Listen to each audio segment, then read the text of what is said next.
Hey everybody, my name is Andrew Francisconi and I want to welcome you to the very first video on this channel. For 2 years now, I've covered college football on my website, but I figured for year 3, it was time to kick it up a notch. If you weren't aware, Underdog recently released their College Best Ball Mania to run alongside their wildly popular NFL Best Ball Mania contest. Now this move is significant because Underdog is now the first major fantasy platform to fully embrace college fantasy football.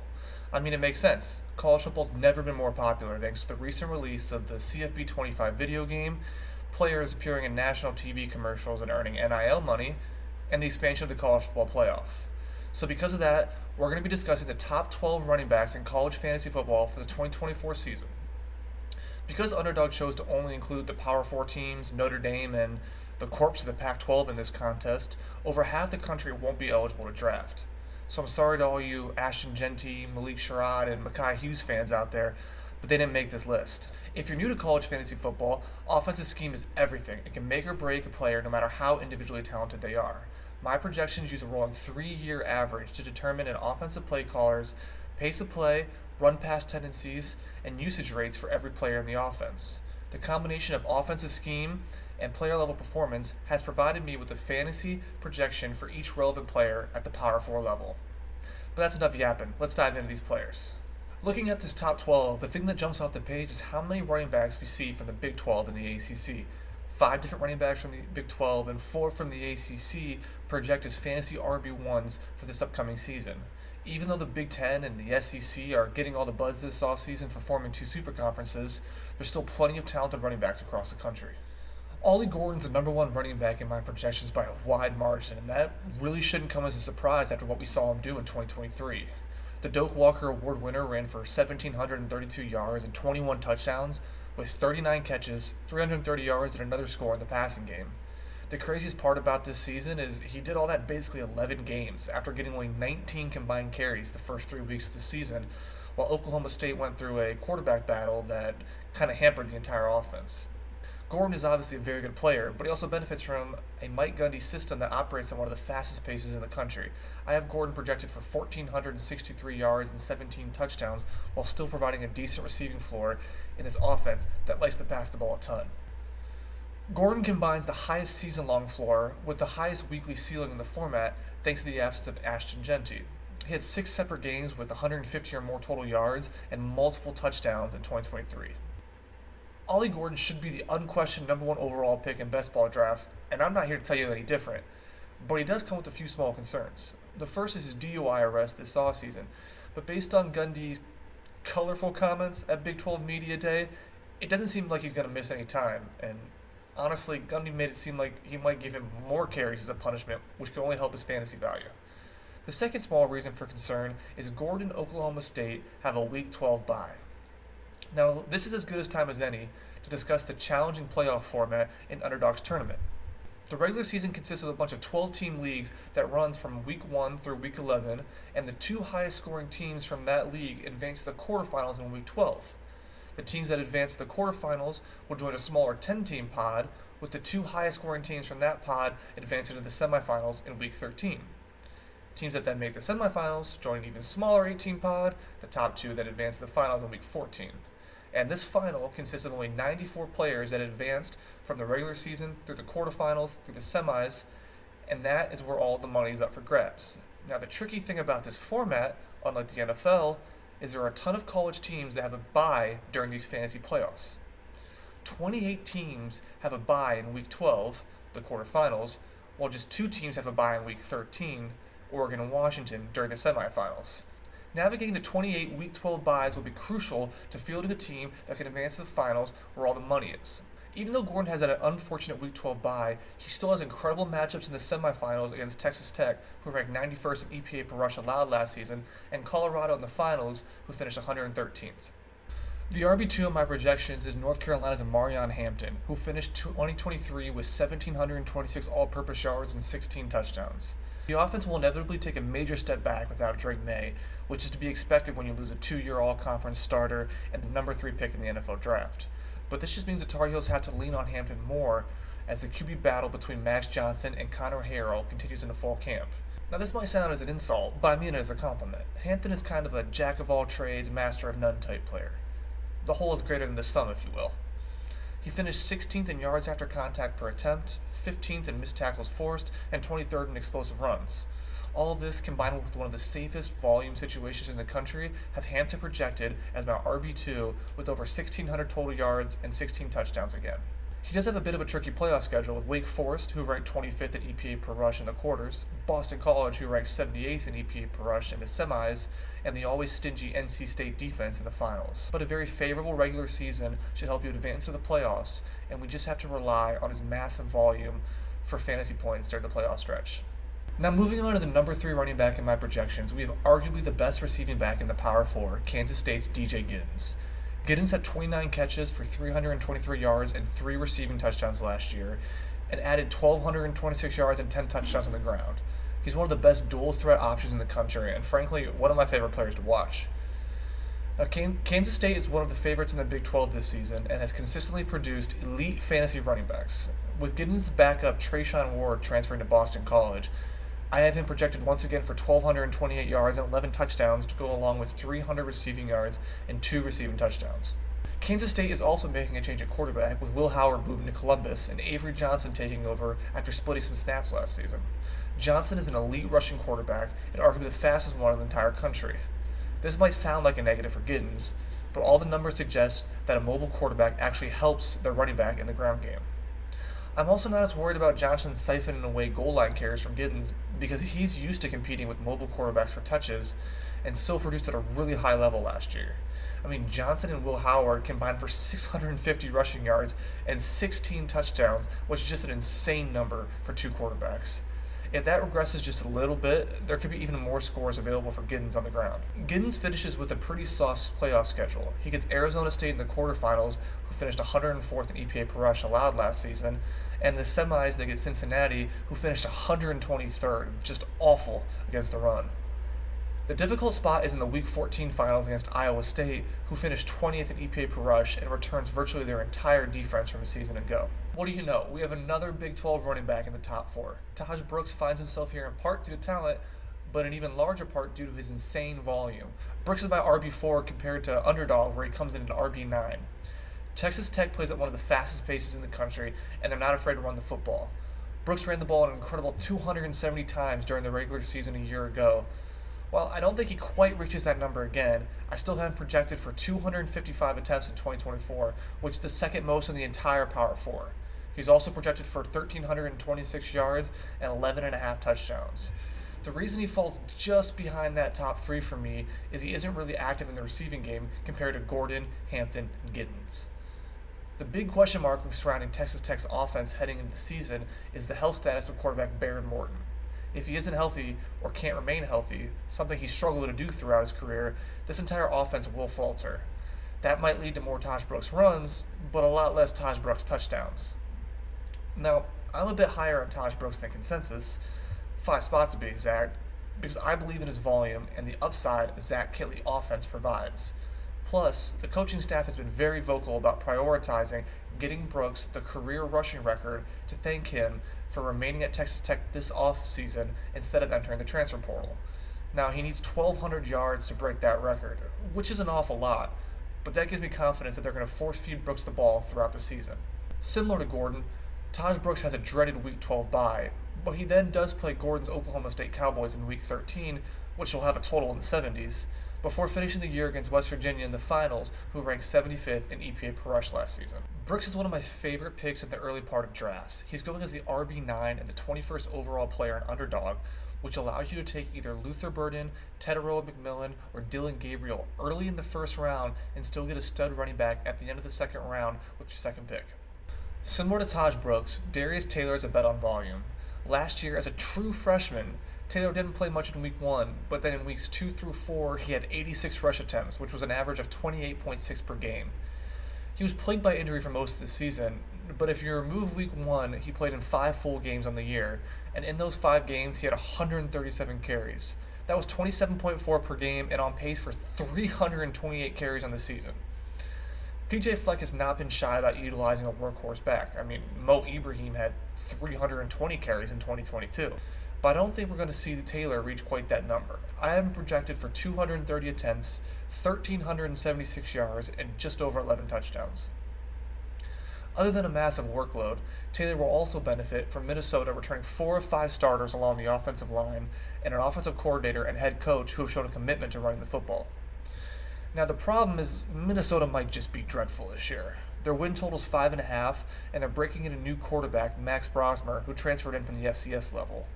The Gophers won't have a lot of leads, which might cap Taylor's upside, but his massive projected rushing share vaults him into the top 5 running backs for 2024.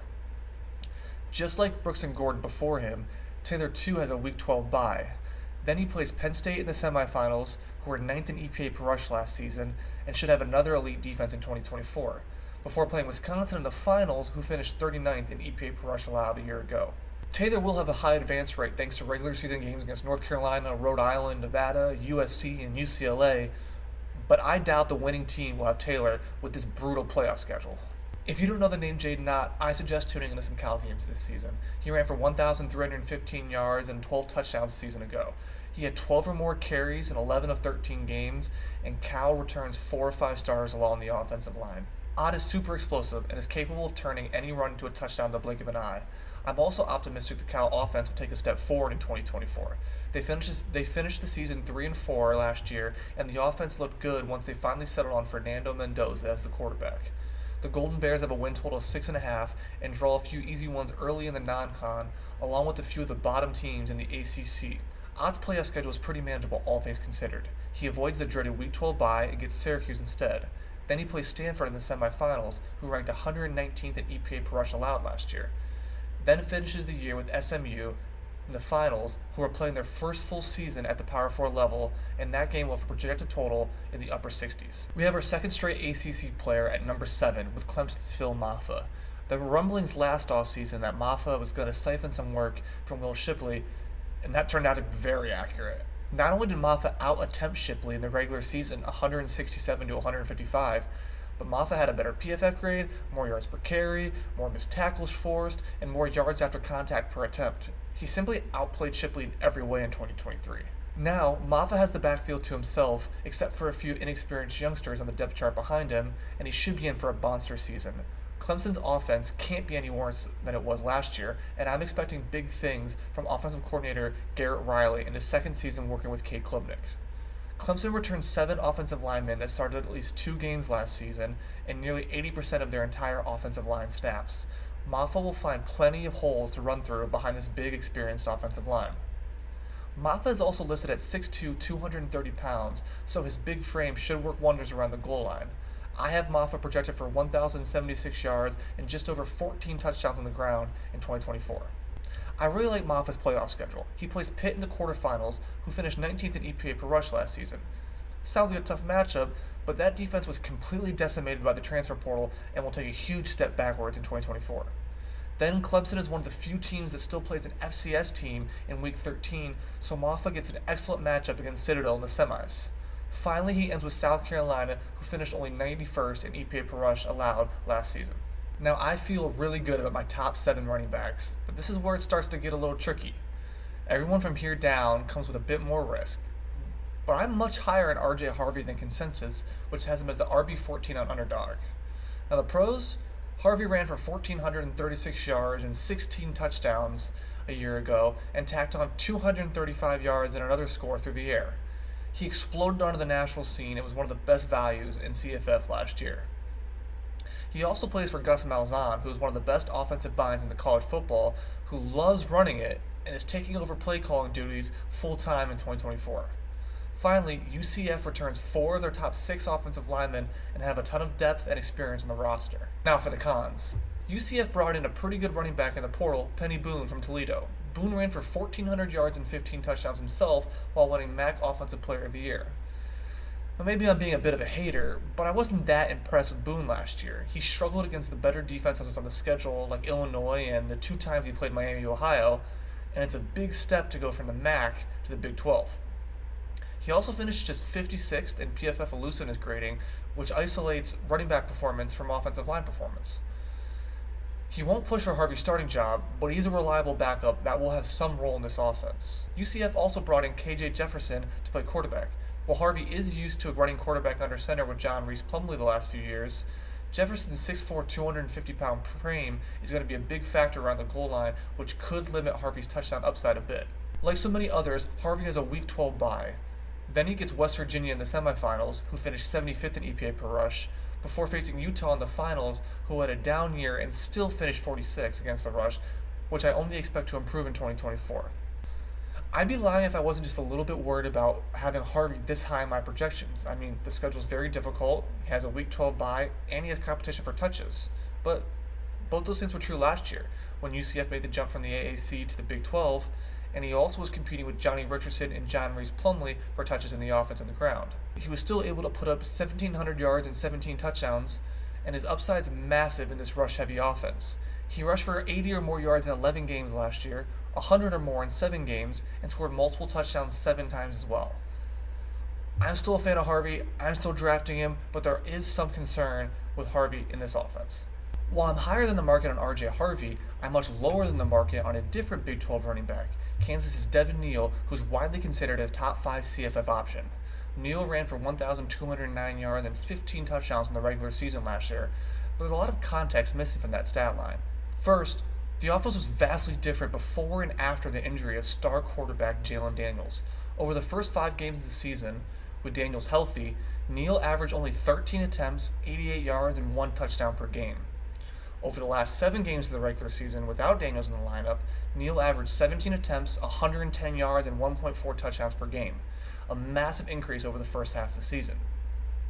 The return of Daniels this year is going to limit Neal's rushing upside because of how dangerous Daniels is with his legs and how crucial that element is to the offense. With Daniels healthy, Kansas ran it less, and Neal had a smaller rush share than he did without Daniels in the lineup.